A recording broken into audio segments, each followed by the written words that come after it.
like Rupert Sheldrake says, the physicists of today ask for, you give us one miracle and, show us how everything came from nothing and we'll explain everything else. And they can't explain everything else. They can't explain the morphic resonance that's happening between things. Like right now, because I've discovered these wave conjugations, every person on the planet that's been thinking about it will now have ideas concerning, but not just us, but all humanoids throughout the entire universe will now get that same resonance and be able to apply it, like the experiments with the rats. Right. You teach a rat something here in London, and then in New York you find the rats are doing the same thing.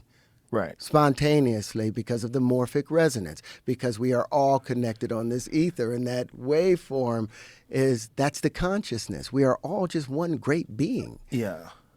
That's what they forget. We're not separate. The universe is probably one cell inside of some super organism. Right. And we're just little who's like Horton hears a who and trying to make sense of it. And it's a beautiful thing that we're making sense of it.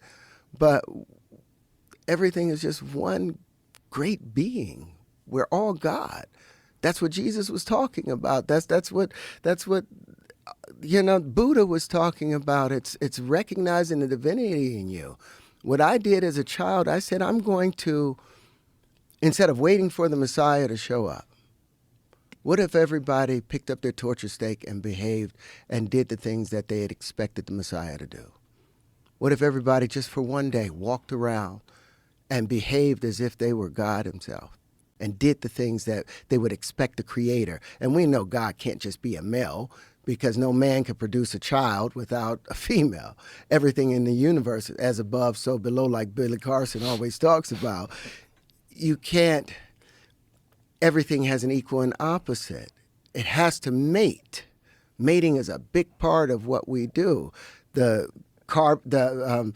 boron mates with nitrogen, and that's how the carbon happens. Everything inside of us, all our cells, they're mating. There's a relationship going on in it. Everything's alive.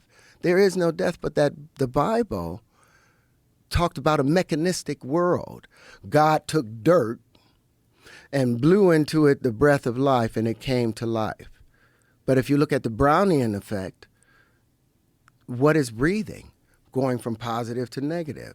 And they see all these, even the plastic that makes these things up are still going from, it's still carbon, polarizing from positive to negative, breathing in, breathing out. It's just under a different state of matter, but there is no death. There's no death. Everything's eternal. And once we get rid of the idea, okay, you're going to die and disappear, then they don't have any grasp over you anymore. And to be free, the truth will set you free. That's why I was like, okay, well, if this truth cost me this lifetime, then wonderful, I've accomplished what I needed to do. Because I think in the previous lifetime, I was supposed to do these things and I didn't. And that's why it's been so hard for me. And that's why I've pushed so hard to get these things out, because So you felt like that, like from the womb? From the womb, I had to get